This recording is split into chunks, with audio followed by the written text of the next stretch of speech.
Hi, this is Peter McMahon, founder of the Cape Cod Modern House Trust, and you're listening to US Modernist Radio. Mama don't allow no architecture around here. Mama don't allow no architecture around here. Oh, I don't care what Mama don't allow, gonna draw mine modern anyhow. Mama don't allow no architecture around here. Welcome to US Modernist Radio, where we talk and laugh with people who enjoy, own, create, dream about, preserve, love, and hate modernist architecture, the most exciting and controversial buildings in the world. Today's guest is architect Will Bruder from Phoenix, where US Modernist took 25 fans of the show in November. Support for US Modernist Radio comes from modernist realtor Angela Roll.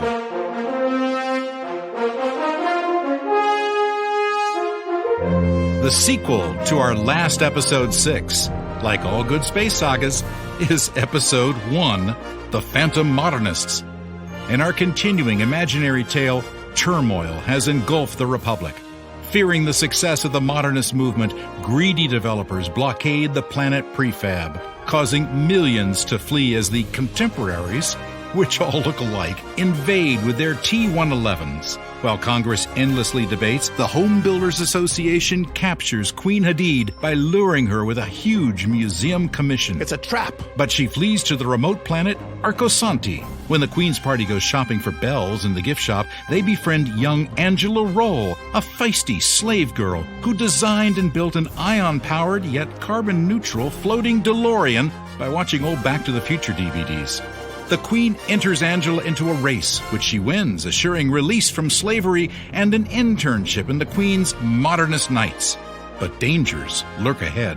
Centuries earlier in 2019, you can count on Angela's great-great-great-great-great-great-great-great-great-great-granddaughter. That's a lot of greatness. Yeah, a real estate agent with specialized design training, advising buyers and sellers of modernist homes on everything from appropriate renovation to finding a DVD player in the 29th century.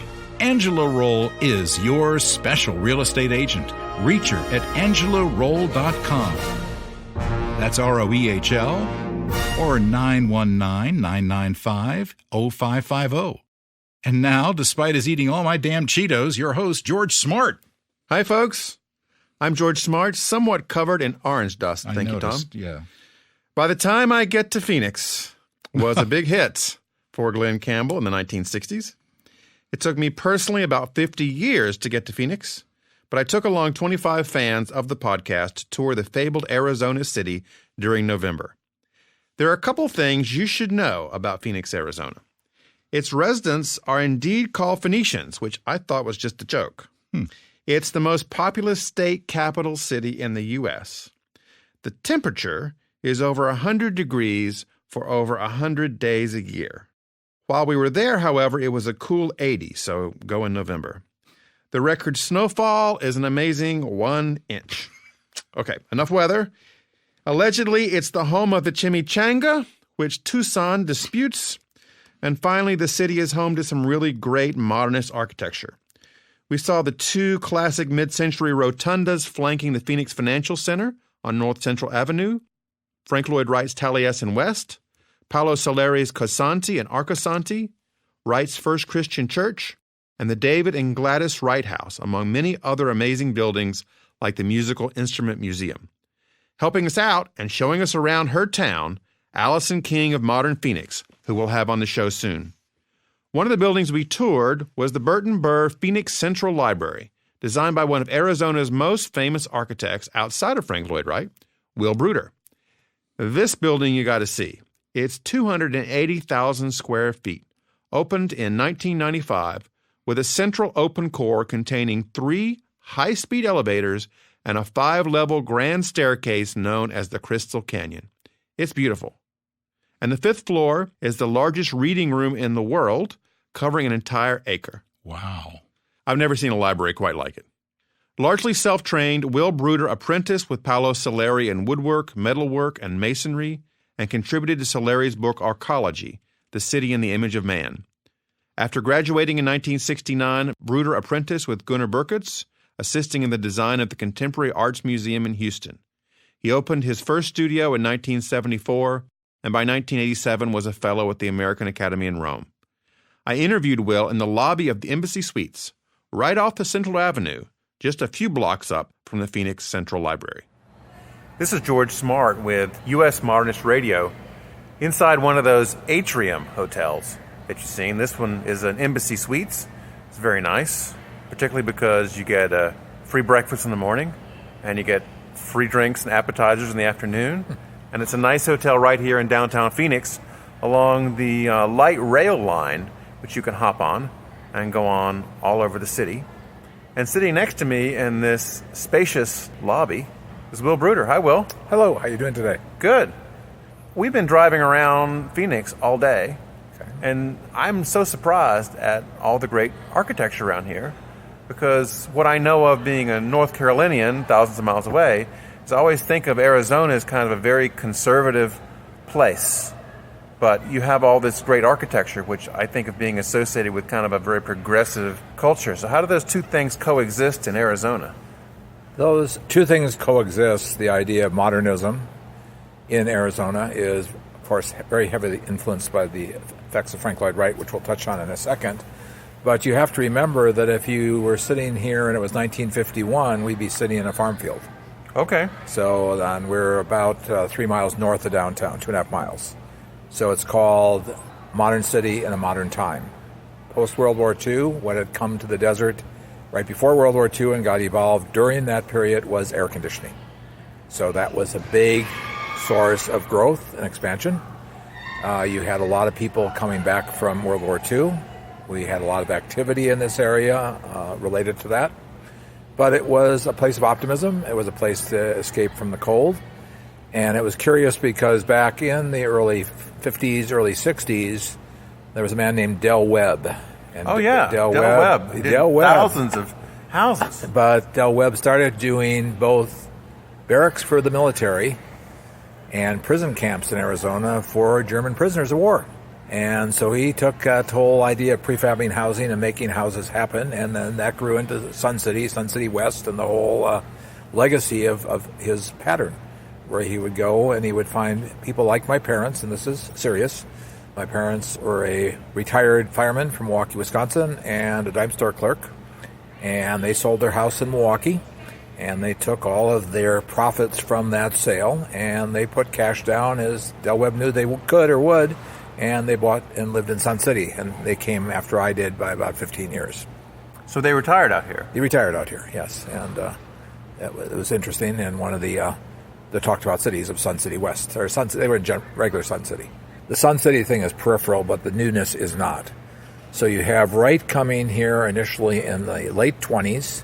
He was commissioned by Dr. Chandler to do some thinking about a resort on the south side of South Mountain. Is that San Marcos? That was San Marcos in the desert. Okay. And I walked on the site for that hotel that never happened. It was an amazing scheme. Oh, it was supposed to be fabulous. Oh, it was way fabulous. I mean, we're coming off of the textile block residential period of Southern California. We're coming to Wright at that point had just finished with great success and immediate drama, the Imperial Hotel, the drama being the earthquake that happened almost immediately after it, which it survived. Yes. And so he's coming here at the invitation of Dr. Chandler to do this resort on the south base of this amazing mountain that looked over the Indian Reservation as far as the eye could see to the south. It was oriented perfectly for warm winter days with the low sun angle at the south side of the mountain, and it was going to be very, very unique and special. Wright, in his normal richness of how he lived, took his retainer and he built a camp near the site about 2 miles away, and he set up camp there. And this is not Taliesin, this was Ocotillo Camp. The Ocotillo is a sort of interesting spiked plant that lives in the desert, and very abstract, very surreal, with a beautiful pink-red flower in spring. And it's really quite exceptional. So Ocotillo Camp was built. It was on the knoll of a hill looking north to his site, and I think it had accommodations for at least a dozen or more people. It had a drafting room, it had a grand piano, it had a couple fancy cars. There's great images of it. And it's the precursor of Taliesin West's first structures by almost a dozen years, more than a decade. So anyways, Wright comes to set up Ocotillo Camp. Now this is before the Biltmore Commission as well. So he's here. He set up camp. There's nothing out there. It's just desert. I mean, there's a small town of Guadalupe, a small town on the river that ran through the city, which was the Salt River. You have Phoenix on one side of the river, the north side of the river, and on the south side you have Tempe, Arizona. 1 or 2 bridge crossings. And it was desert and it was farm. And what happened very early on in the 20th century was that the first great sort of irrigation projects took over. All the water rights. And all the water projects. rights started, all the water projects happened, and they followed the track of the ancient Hohokams canal system. And that was already in place. That was sort of the track or the footprint of a lot of the contemporary canals. But suddenly the river was dammed up. There was still a fairly steady flow during certain times of the year. But suddenly you have a place where you have 4 growing seasons. You have year-round growing. You can get 3 crops of cotton. You've got to remember with World War I in the 19-teens, access to fine grain cotton that was from Egypt, Egyptian cotton and things like that. Couldn't grow anywhere, but it could grow in this desert. So cotton became a big crop. So you have cotton. They call it cotton, copper, cattle, and I forget what the 4th C is. I'm not very good at Arizona, even though I've been here for 50 years. And but anyway, so we have a new city happening. There's not a lot of buildings that exist here. We have a place that the city is, first things were before air conditioning. They had tall ceilings. There were masonry buildings, but the brick that could be made in Phoenix was really a terrible quality brick. I mean, a lot of brick was made, but it was a very soft, non-structural almost. That's why you don't see a big warehouse culture here or traditions like you see in Denver or Minneapolis, for example. And so we've got these buildings sort of happening. We have sort of traditional things happening. There's occasionally craftsman-style houses are happening. There's first subdivisions are happening. If you were to come here, and I think in 1914 there were something like 15 light rail trolley cars, i.e. light rail, in place. And the whole city, and each one was on a different gauge track, and it went to different subdivisions that were being developed, so that developers could take you from the center of this small city out to things. It became the state capital. Statehood was in 1912. The capital was in Prescott, Arizona, sort of before that, and suddenly Phoenix became the capital of the state. We still don't have a lot of people. End of World War II, I think we're just over 50,000 people here. So what contributed to this explosion? Because you're a huge city now. We're a huge city because the main industry of the city has become, forget about copper and cotton, it's called land. It's called development. It's called this whole progressive thing of sprawl. We live in the shadow of Los Angeles, and in many ways we are Los Angeles because Los Angeles is really not one city, but a conglomeration of a lot of small places like Pasadena and Santa Monica and L.A., and 100 other small towns. It was an agricultural valley of great splendor, just like this was an agricultural valley. So we had the agriculture going. We had a certain tourism starting. There was an arid landscape at that point. The air was good for people to come to. You had people coming with various things. Tuberculosis? TB, tuberculosis. So a lot of sanatoriums and things like this. I'll take diseases for 100. Okay. Yeah, right. So exactly, that's about it. Okay. So there was no big growth. And these resorts that opened and flourished from, say, October until end of April, maybe end of March, they would close. They would just close like resorts for the rest of the year. They were 6-month-a-year resorts. There was no air conditioning. So it wasn't until really the late 60s, early 1970s, when air conditioning really came to the fore, that places like the Biltmore suddenly became a 24/7, 12-month-a-year resort. But the important thing is that Frank Lloyd Wright was here. Frank Lloyd Wright came to work on St. Marcos. That fell through. He then worked on the Biltmore. He was brought to the Biltmore by the MacArthur family. MacArthur was a draftsman for him in Oak Park, so when the MacArthur family that had some wealth wanted to do a hotel, he was aware of the, again, textile block houses, and he invited Wright, along with his new bride, Olga Gavana, to come and work on the design of the Biltmore. MacArthur really did the majority of the work. Wright came in as a rock star and did the main lobby and the main idea of the place, did some initial cottages. I can say that because after Wright left at that stint, before he would come back to Taliesin in the 30s, MacArthur doesn't have a portfolio that supports the genius of Biltmore. Okay. That was sort of a one-off, and while his hand might have been firm, there was no big follow-up that this man has this other career going, which you'll see in a second in this conversation we're having. So we have Wright working on the Biltmore. Biltmore opens almost on the day in the late 20s when the stock market crashes and we have the Depression. So that thing has just finished. That sort of really put the Depression put the final nail in the coffin of any dreams of San Marcos happening. And then you've got a gap of till we're coming out of the Depression in the mid-30s, early 30s, 33, 34. Wright comes back, and rather than relocating to where his little desert camp was, now back to Ocotillo Camp, it was basically wood and canvas. There was no heavy masonry. He did some mock-ups, and there was a hill there. It was on the site when it was sort of being investigated archaeologically, and I knew an archaeologist at the time, and we went down there to walk it, and I confirmed what I knew from drawings and from photographs, etc. And you could see where the remains of the block samples were, which were all done in plaster of Paris. So there was sort of this mound of fractured and geometric forms of plaster of Paris, and that was the test area for the house. Beautiful spaces, living with all the high quality that you would expect Wright to talk about. He lived it, he just didn't talk about it. And the interesting story there was, I think he had about a $10,000 retainer for the San Marcos, is what I was told. And he had a commitment of delivering drawings at one point to Dr. Chandler, but he pretty well set up camp and had everything going. He was working on drawings, of course. And all of a sudden he sees the dust coming up from the road from Chandler, which is east of the campsite. Yes. And, oh my gosh, I forgot. We're supposed to do a presentation today. So when Mr. Chandler got there, the drawings weren't finished, but he made the excuse that they were at the blueprinter. Now, the blueprinter from this site down to downtown Phoenix was almost a day trip. It was a major energy, so they arranged to come back 2 or 3 days later, and the drawings for San Marcos were presented to Dr. Chandler, not on blueprints, but on original drawings that had been finished sort of the hour before the second arrival of Dr. Chandler was there. I've heard stories that Wright pulled that trick a number of times. He was magical that way, and there's another interesting story in that. There's the fabled story about Frank Lloyd Wright inventing falling water, pulling out of the hat, yes, right? That's okay. right.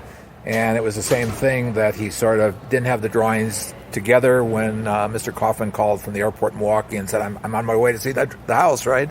And it all sort of fell in place. But the truth on that one is that Frank Lloyd Wright actually slept in falling water, had slept there, because Taliesin East, his bedroom, was in essence a scaled version of the living room of falling water.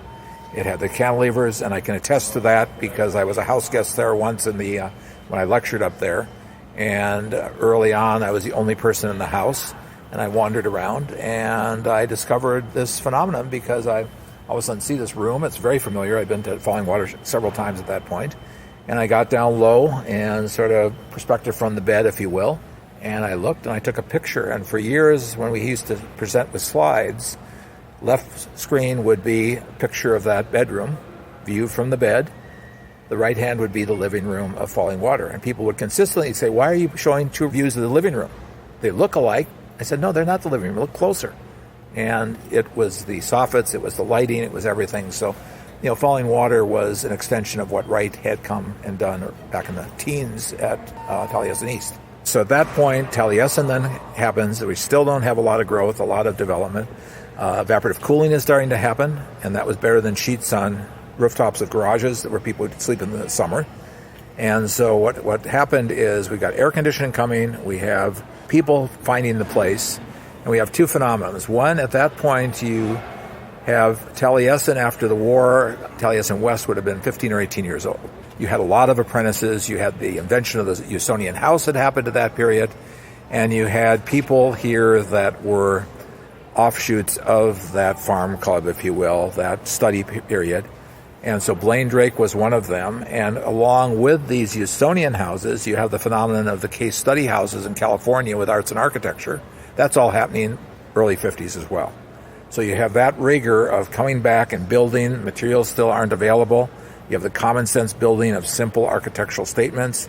You have basically a forgiving climate, if you will, Arizona as well as Southern California, forgiving in different ways. But if you design a house smartly, and it's airy and light, and you take care of sun, and you look at how it comes out of the ground and how it kisses the sky, you can create pretty habitable housing. And so those became the initial models for modernism. And then there was a guy named Al Beadle here that was not formally trained. He came out of the CBs, I think, as well. And he was really riffing and, let's say, borrowing, for lack of a better term, borrowing ideas of the case study houses. And that became his calling card. He was really adroit. He was really facile. He did little small cluster condominium sort of construction and houses that were just straight out of the playbook of case study. And he actually had, I think, one house, and somehow it didn't get built. It was when the program was winding down. And he went on to sort of a career of doing these case study houses. So you have the model of the Houstonian. You have all these hyper-energized Taliesin people that would come and move and come out of that whole thing. You have case study going on. You have this albedo character coming on. And everything's flowing around. And we don't have a school of architecture. So the state at this point has no school, but has, I believe at U of A had one in Tucson, but Phoenix did not.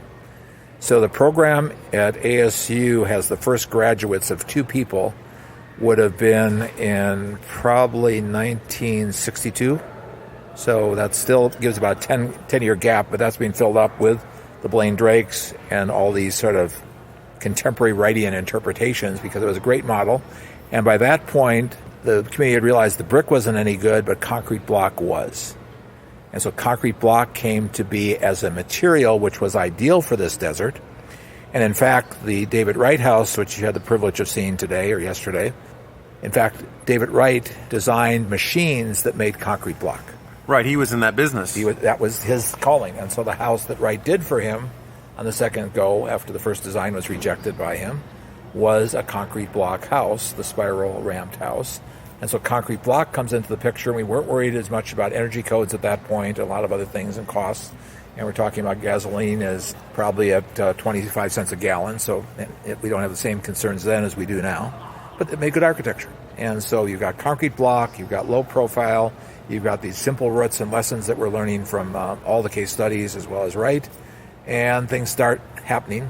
And so little houses become masonry, concrete block. You have another interloper here who's not an architect at all, but John F. Long did a really sweet 1,100 square foot house that was just a simple gable, minimalist house, bunch of mirrors, and he went and filled the West Valley with these little John F. Long starter houses. And at that point, you've got a lot of subdivisions starting to happen, and you come in, and then there's the Haver houses. So you've got Ralph Haver coming to the fore, hired by developers, and he definitely made a sweet marriage of a low-profile ranch house, masonry, again, all the lessons of the players I've been talking about, and they're very, very contemporary. So everything has sort of based on simplicity, modesty, the lore of Frank Lloyd Wright and the quality of that. Case study California, a lot of back and forth from California. And then along comes the 2 first graduates of ASU Architecture School are a gentleman named Frank Henry, and the other gentleman is Benny Gonzalez. Both very talented, very credible. Frank Henry would go on to work with Drover, Welsh & Lindland, a contemporary firm that was Wrightian based but was doing schools and larger public work as well. And DWO was actually my collaborators on Central Library as my executive architect and that teamwork that I put together for my Central Library. So they were doing good modernism and things like that. And Frank Henry was a designer on their staff. There's a bank that you might have noticed on the corner of 44th and Camelback on your way to the David Wright house that's circular. Has a lot. It looks like parts and pieces of Johnson's wax. He looks like it might have been by a Wrightian, but he never went to Taliesin, but he really admired it. But he was one of the first 2 graduates of ASU. So he's doing this sort of work with the firm Drover, Welsh & Lindland. But then the other graduate was Benny Gonzalez, as I mentioned. Well, Benny Gonzalez was sort of very creative. He was a tall, statuesque Mexican-American, came from south of Nogales. And he did a riff on Wright that was tied with his heritage to really desert living. Albedo was from Chicago. All these people were interlopers. And here you have Benny Gonzalez, who really was from the Sonoran Desert, from the area of northern Mexico.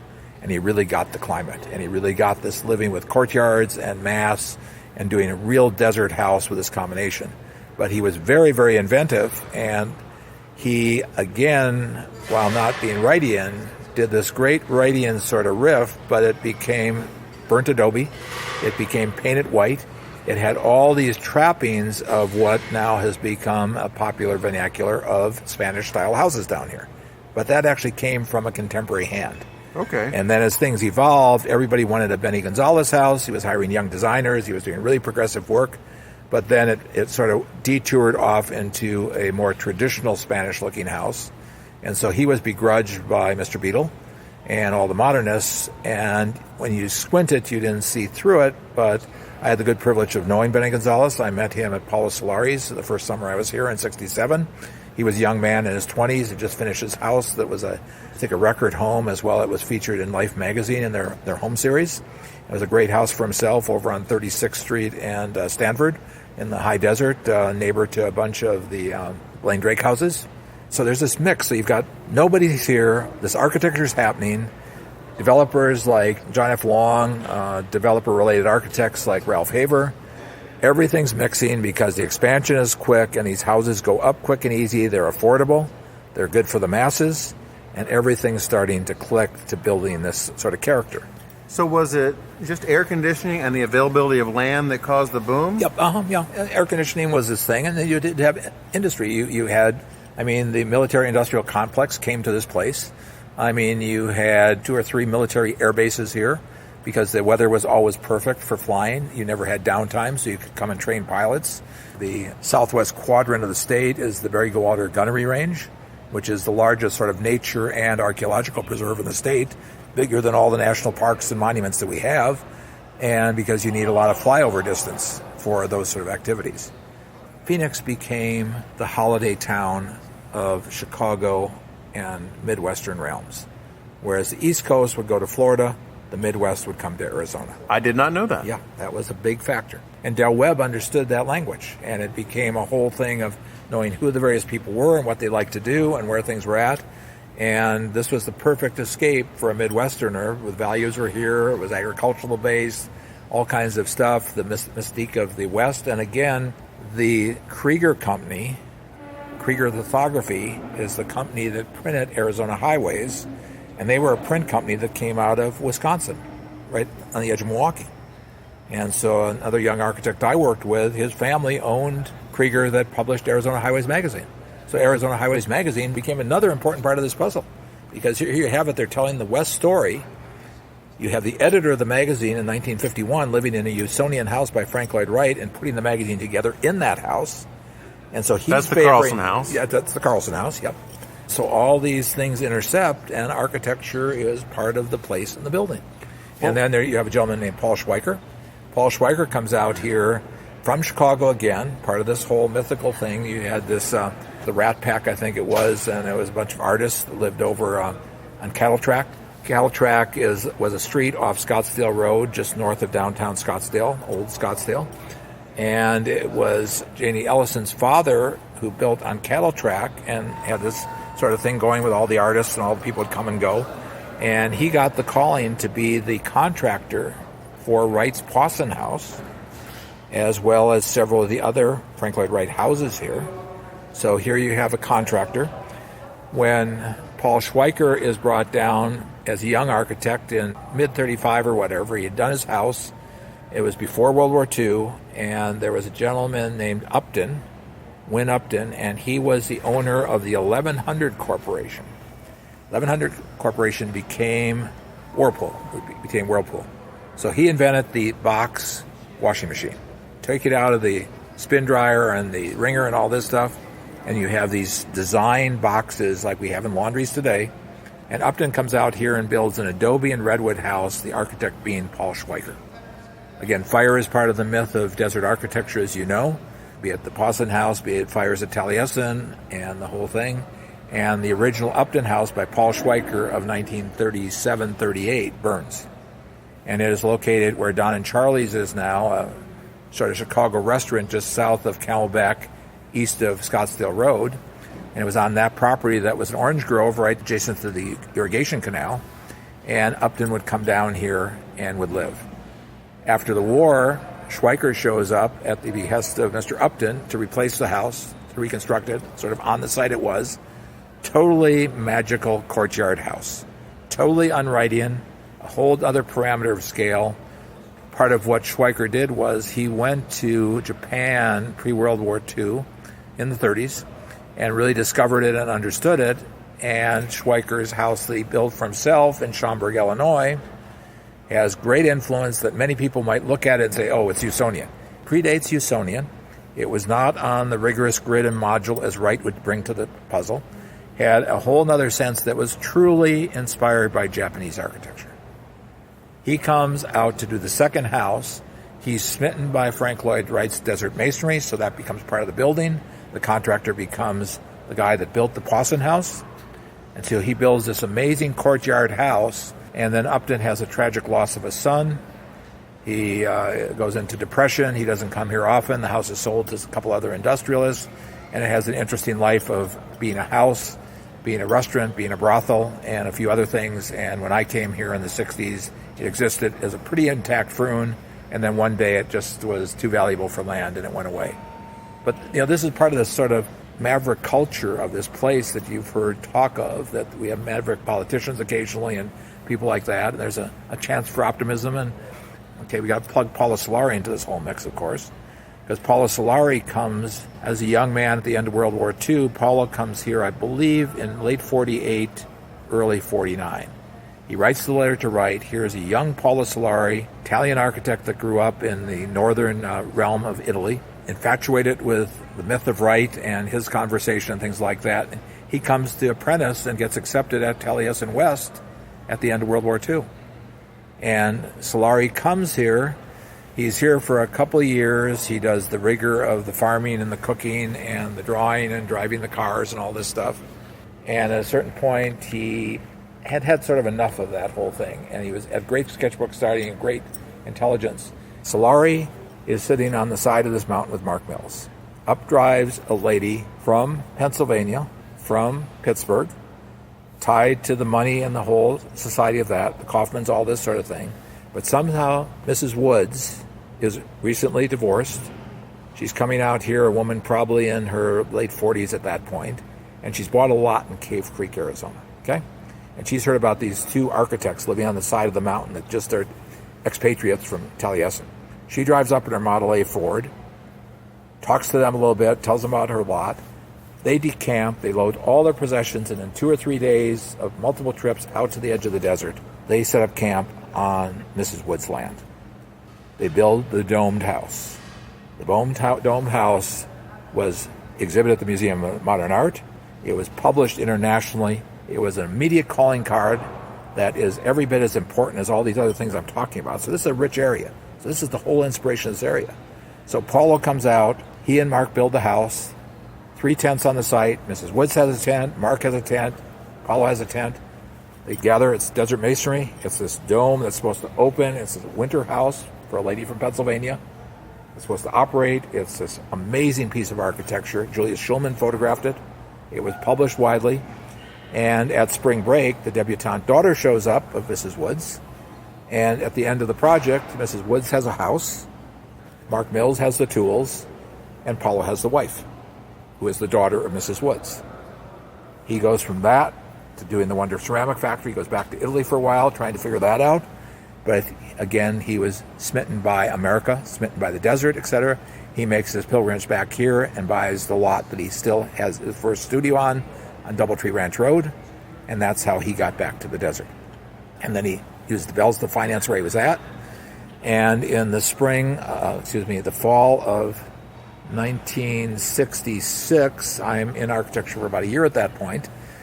Neil Krieger, the architect related to the Arizona Highways magazine, he came out that spring. He brought me some remnants from Paolo's and all this great talk about Paolo's studio. Another man named Michael Johnson, who actually followed me, but was with a firm I was with in Milwaukee that taught me all about Wright. Michael Johnson had known there was going to be a bridge built across the harbor in Milwaukee, Wisconsin, a highway bridge. And he knew that Paolo Solari's avocation was bridges. So he invites Solari to come here and lecture and bring some ideas for a bridge to Milwaukee. And that's where I meet Paolo Solari on a night in fall of 1966. Amazing ideas. He had 3 schemes for a bridge across the harbor in Milwaukee on 50-foot butcher paper scrolls, hand-drawn cranes, scale, structural ideas, just genius, okay? And he was starting to run the summer camps to build his studio here.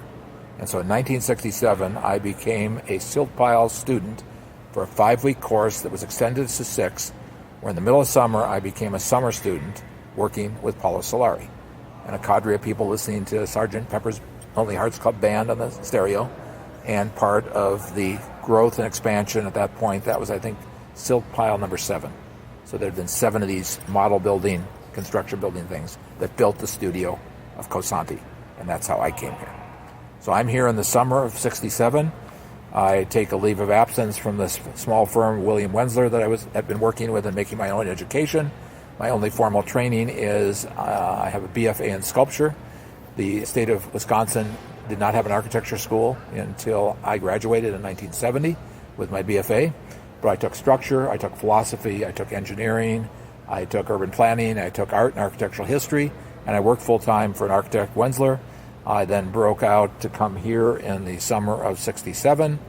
In the spring of '68, I come newly married, and we work at the Cosanti studio from January until August. I'm working construction. I'm working on the arcology book, and I have a credit in that, which I'm really very proud of. Oh, yes. I didn't do that much, but I'm really proud that I'm there, and I did make a difference. But I'm working on the idea of the cities. I'm working on the construction and doing bells on the side and traveling a lot and going and knocking on John Watner's door for the first time and going and studying Maybeck's work and filling out my whole dance card with all the Frank Lloyd Wrights I'd never met. I actually went to see Mark Mills, who Paulo had never reconnected with over more than a decade, and I got them to come together that spring. I'm sort of like your touring of your modernist group that you have. I could have been the cheerleader for that group. I mean, I look at a lot of things. My eyes are always open. I'm always curious. And so I came to the desert back then. And I returned to the desert after working for a student of Eero Saarinen after I got out of college with my makeshift degree. And I spent a year with Gunnar Burkertz. And I decided I wanted to set my own shop up. I wanted to get my license. And so I would come here in the summer of 1970 and finish my apprenticeship. Started moonlighting. I had a bunch of patios, a bunch of little remodels I was doing. I had a good design position with a firm called Florence and Walling, as well as Goodwin's firm. So I did lots of schools, lots of cultural things, the original town hall in Paradise Valley.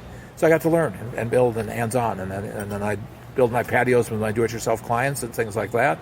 And suddenly I have 15 or 20 articles in Sunset on everything from a patio structure here to a little master bedroom addition thing here, and things were starting to float quite nicely. I took my exam the first time and passed it first time out, and then they told me they were changing the exam, so I had to take it again with the new exam in December. So I took the exam twice, once in June, once in December, and I got my... Why would you have to take the exam twice? Because it was a new exam, and I had this sort of strange education. They just asked me to. And it was crazy. But I was busy, and I had lots of things, and I wasn't worried about passing it again, and so I took it again in December, and in February I got my license, and in 1974 I was offered a partnership in the firm I was with, and the guy just did it sort of as he thought it'd be funny. I mean, I'm sure he would have done it, but he knew where my heart was. And so I opened my practice with 2 patios, I think, a little remodel. I did a little addition on the back of the apartment we were living in at the time and over in Central Phoenix here. And then at the time, we acquired 10 acres of land in New River, and it was Upper Bahada Desert. It's a landscape. I looked from my studio at the same power lines that Frank Lloyd Wright would begrudge and look at from Taliesin on the same diagonal, but I was north of town, about 28 miles. I built a house for myself in the summer of 1975 in 4 weeks for less than $10,000. That would become a record home in 1977. So people are writing about the work already. And the same, 1 week in March of 77, the cabin that sleeps 13 people won a plywood award. And so I was a winner. And Paul Rudolph gave me my first award in life in architecture. And I gave Paul Rudolph his last award in life. So oh, wow. Ironic, yeah. So that was interesting for a house he did earlier in Florida. And which one was that? Is that the Walker Guest House? No, it's up near St. Augustine. Oh, with the shapes? I think so. It's on the market right now. Oh, it is? Interesting. But anyway, so that was ironic, and I would meet Paul Rudolph at his place in New York, and so keep bumping into things. But anyways, so 1 week I have the announcement in a Sunday paper in a Sun Living section, article by Mary Leonard, Bruder wins award for plywood. And so I doubled my fee because it was a $1,000 prize attached to this thing, and Paul Rudolph was the head of that jury. And so that was for the plywood Galloway House. And the following Sunday, 1 week later, Bruder's house featured an architectural record, and we had the feature on the house. And then people realized, I could do a whole house, I could do this, I could do that. The phone started ringing a bit more. Phoenix Central Library is job number 317. We're now up in the 600, 700 job range, with maybe, at this point, 40% of the work's been built and realized, some very small, and some as large as the Henkel Building or the library. And I just keep doing what I do, and what I do is I listen to the landscape, I listen to people. I believe that a building has to really function well, not just be beautiful. So it's this balance of pragmatism and poetry, and the architecture is about that. It's about materials and making. It's always making an architecture that's of the place and of the purpose. I've had the privilege of working from coast to coast, a lot of different climates, from Aspen to Boston to wherever. And the architecture is always not about me bringing Will Bruder's architecture to a place, as Wright was often prone to do, me bringing a curiosity about what is the place and what is the materiality. But, what is the craft. Come on, Wright always said he was taking the site first. The site, but not the place. He's talking about site. They were individual houses. And when you look at the Usonians, they cross the whole spectrum. What are they? They're not often of the material of the place or the craft, and they're seen as very unique objects. He wasn't reinventing himself every time he went to a place. Now, Bruce Goff reinvented himself for the client specifically, and he was one of the great architects that listened to a client implicitly, and from the ideas of the client and the region and the craft of building in that place, Bruce Goff would create these configurations for people to live in. Okay, but back to Wright. Yeah. So what's the difference between site and place, in your opinion? For Wright, site was the property line. It was the topo, it was the section, it was the whole thing. And he would make these patterned houses that were very patterned houses, unique to those things, and he would follow different things he was interested in at the time. But a Usonian house is a Usonian house is a Usonian house. But most of his stuff wasn't Usonian, it was custom jobs. No, they were Usonians. I consider everything that he did after 36 a Usonian house. Everything. I mean, there were different twists on the game, undoubtedly, right? But, the last probably really stand strongly alone house was Falling Water. I mean, that was an exception, yeah. And I've been to probably 95% of the Frank Lloyd Wright houses that he built. I've been in houses. I sat on a hilltop in Tennessee that Wright never saw built. And I sat with the owners and we talked about their experience of having Wright as an architect, and they were very flattering and everything, but he never saw the house. He never was there one day when it was being built. And it was just this kit of parts. Their apprentice would come, the contractor was there.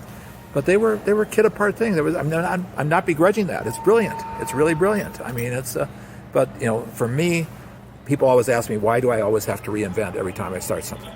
Why don't I just take what I've got and go with it? Why are there always this? So when you see my Wyoming work, and you look on the website, totally different than anything else I've done anywhere else. I mean, so everywhere I touch, it's about materiality, it's about craft. I hear you. I mean, I get it. But to the layperson, maybe not as well trained as you, I look at Wright's work between Falling Water and when he died and see a lot of different things. I'm not seeing the underlying pattern. There's pattern in plan, pattern in module, pattern in how you have the basic premise of what a house should be. But I mean, you have the kitchen core, you have the living room, you have where a carport might be, all these things that he did. I mean, after he did virtually the first Jacobs House, it became this kit of parts. And the Jacobs House was really founded on the Wiley House, which was in Minneapolis. That was rid of all that didn't really look like a Usonian, but it really is.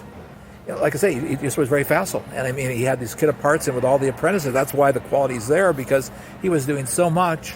And there was young students working on it, and they became as good as they were with these young students as their hands and labor to make it, both physically as well as drawing it. They wouldn't have been as good as he didn't have this supreme sense of proportion and scale and kit of parts to how to think about it. And then there's the exceptions like Johnson's Wax, like V.C. Morris. But V.C. Morris learned from David Wright. I mean, there's things like that. The Guggenheim, right? I mean, you've got all these things going on, and I mean, it's too bad Wright didn't get to do more public architecture, didn't get to do more of the built, larger scaled urban visions, which again, I've had the privilege of some, and more balanced, a smaller thing. The work of Jorn Utzon, Sydney Opera House. Oh, sure. Okay. Sure. Whole different thing than Frank Lloyd Wright. reinventing everything to a place, to a context, and whether it's Kuwait or whether it's Sydney or whether it's a church outside Copenhagen, right? I mean, amazing architecture. Eero Saarinen, always reinventing everything in a very different sense of invention than Wright. When you grew up in Milwaukee, did the Saarinen building down on the water, was that a source of inspiration for you? Well, there's two sources of inspiration. So I can't escape Wright because part of my story is I was, I think, in 5th grade. I'm actually doing crayon resist drawings in my 5th grade class of a house across the street out the window of this contemporary sort of school. But in that same period, and I'm doing these ink resist drawings the same day as Solari's drawing his City on the Mesa project, same media, right? But I got in trouble for doing it. It was about 2 miles plus from my house. I stumbled one Saturday. I still don't know how I got there. I'm suddenly driving through the suburban landscape of Milwaukee on the northwestern fringe, and what do I discover looking over a fence? It's a stone concrete structure. Wait a second, you're in 5th grade and you're driving? No, a bike. Riding Biking, a bike. Yeah, okay. Riding my bike. Riding my bike. I'm riding my bike. Because you'd get in trouble for that, for sure. Possibly, but you never know. So anyways, I'm out on my bike, and I'm looking around, and again, you're building suburbia in the 60s, right, early 60s. And all of a sudden, I come over this rise, and here's this concrete dome behind a construction thing. And what was it? It's Greek Orthodox Church by Frank Lloyd Wright. And so that is happening at the same moment that down in the lakefront is Eero Saarinen's War Memorial. And Gunnar Burkertz was the guy that was the project architect, and I would become the project architect for Gunnar Burkertz when he did the Contemporary Art Museum in Houston, Texas. He just passed away recently, right? Last year, yeah. And we were friends till the end. In his 90s? Yeah. Nice thing there is it was totally interesting. I was the head of a jury for the AIA Library Design Awards last year, and we had about 20, 30 entries. And I'm going through this thing, and all of a sudden and they're all anonymous, but I've got pretty good tracking, and I look at lots of things and think about things. And I've got librarians on my panel, I've got architects on my panel, and I got me, and it's a phone long-distance sort of thing, and we're clicking, next project, let's pull it up on the screens, let's talk about it. And suddenly we click, next project, and it's Gunnar Burkert's last project that took him 20 years to accomplish in his home country in Riga, Latvia. And we gave him a top honor award. So I was able to call him about that and say, I think you might like this. And I was supposed to have dinner with him when we were out east, and he passed away 3 days before I was scheduled to have dinner with him. Tell us about your encounter with Paul Schweiker, how you rediscovered him. Okay. I'm in architecture in the 60s, getting into it in my informal way with really good mentors and apprenticing and all this good stuff. And so I'm already a real junkie. I mean, I'm really into the whole... I'm studying architectural history. I'm studying on my own. I'm starting to knock on all the Addison doors. And so I come to Arizona, and Paul Schweiker, he went from Chicago to be the chairman at Yale School of Architecture in the early 50s. He then went on to Carnegie Mellon.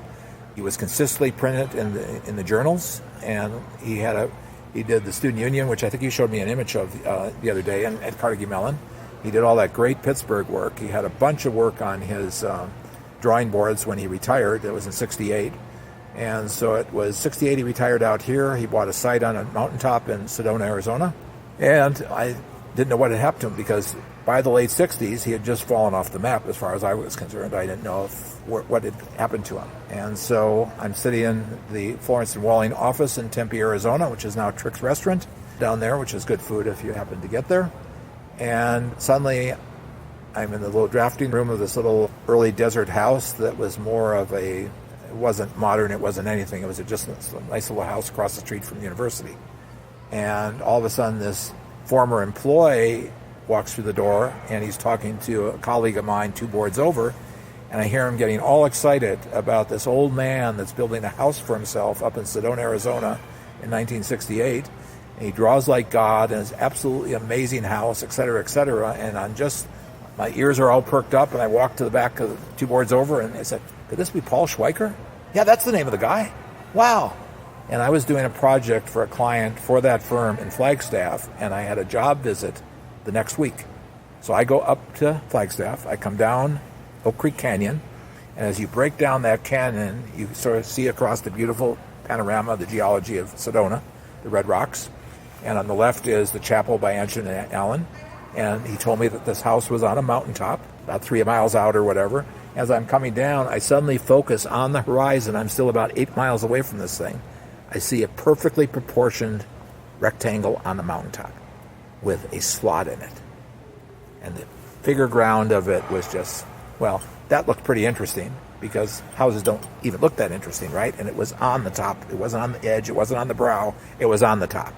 And so I started finding my way up there, and the closer I get, all of a sudden I get another picture. It's a perfect, long gabled house. At that time, it has a corrugated black metal roof. It's beautifully detailed in cedar. The expression of structure was profound. This, if it wasn't Schweiker, regardless, I'm going to see this house, right? Get on my car at the top of the mountain. I go up through this sequence he had going between this porch and these platforms out to the gazebo and all this thing. And I get to the top of the platform looking up the canyon that I had driven down. I look to my left, and there's an older gentleman with white hair coming out the sliding door of the house. And he starts to say something. I said, "Are you Paul Schweiker? I thought you were dead." And the dead didn't impress him, but I was the first person, after he'd been building this thing for 2 years, I'm sure lots of other people came up and said, "What is this?" I was the first person that ever addressed him by his name. And that was the bond, and he would become my lifelong mentor and friend for the next 15, 20 years till he passed. So that was my connection to Schweiker, and I've done research on Schweiker. There's a book in the works that I still am committed before that I will get together, but I've lectured, I've done exhibits on his work, but I've learned so much. I've seen the entire playbook of Paul Schweiker, and he is a major, major influence on me. I mean, I've got so many mentors and so many people to thank for who I became. Is the house still there? No. The house, unfortunately, was bought first by somebody. Their health was failing. There was some health problems with Dorothy Schweiker, so they decided they had to move. They sold the house. It was sold to Mr. Grant. I couldn't give it up, and so I was hired, and in my archive are drawings for a remodel for Mr. Grant to add a couple things and keep the character of the house. He didn't last with it at all, and it was sold to two PhD university types from, I think, California. They bought it for the site, not for the architecture, and it was leveled probably now more than 20 years ago. If you do research and find the Fine Home Building issue, I think in about 1984, they're all my photographs, and there's a beautiful about 12-page story on that house and on Paul Schweiker in Fine Home Building magazine. Well, we'll find it. Yeah, you'll find it. I'm sure you will. Like I say, I keep looking at architecture, and right now my camera is my iPhone, and right now I'm working on editing 48,000 images I've taken in the last 6 years, and travel and looking and just seeing and thinking, and it's my sketchbook. It's how I think about things, and it's part of who I am. Well, Will, thank you so much for joining us today and talking about your work and your life and all these people that have affected you. Yeah. If you're in Phoenix, a great place to go is the Burton Barr Central Library, which Will designed in 1995. It's 5 stories, about 280,000 square feet, that opens up to this amazing 1-acre atrium at the top. No, great reading room. Great reading room. You come up a very small, sculpted crystal canyon of glass, skylit, on the 3 fastest elevators in the city, and a beautiful glass-encased stair, and you come to the center of the largest reading room in North America, and it's all the nonfiction collection of the library and reading tables for 320 people with panorama vistas to the south and the north. It was one of the first sustainable buildings in America when it was finished in 1995. And it was a pre-LEED building that was totally a green agenda, and we worked with Ove Arup as our building systems engineer, Dover Welsh and Linda as our associate architects, and ourselves, and working on that team with me was, at that time, the very young architect, not so young anymore, Wendell Burnett and Rick Joy. And tell us again how much you were able to build that for per square foot? That was literally built for $98 a square foot, that nobody exactly believes, but it's got a copper skin that at the time cost $18.41 a square foot. Installed, copper, just like the copper state should have, and the copper is made of curved grain elevator siding from the Balin grain elevator fabricators in Nebraska. Oh, there you go. So it's all about this root of building and place, and again, in context of place, you're thinking about things like those issues. This has been great. Thank you so much, Will. Well, thank you very much, George.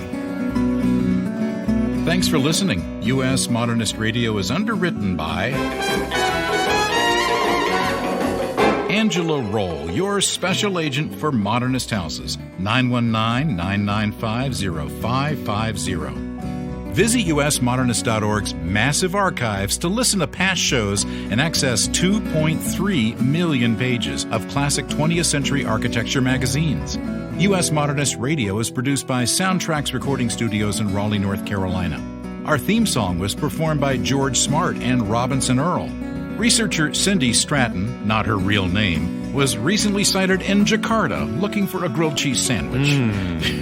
US Modernist Radio is a production of Modernist Archive, Inc., a nonprofit educational archive for the documentation, preservation, and promotion of modernist residential design. I'm Tom Guild. We'll be back soon with another hot, dry, 100-degree Phoenician edition of US Modernist Radio. But at least there's no humidity. It's a dry heat, right? Yes.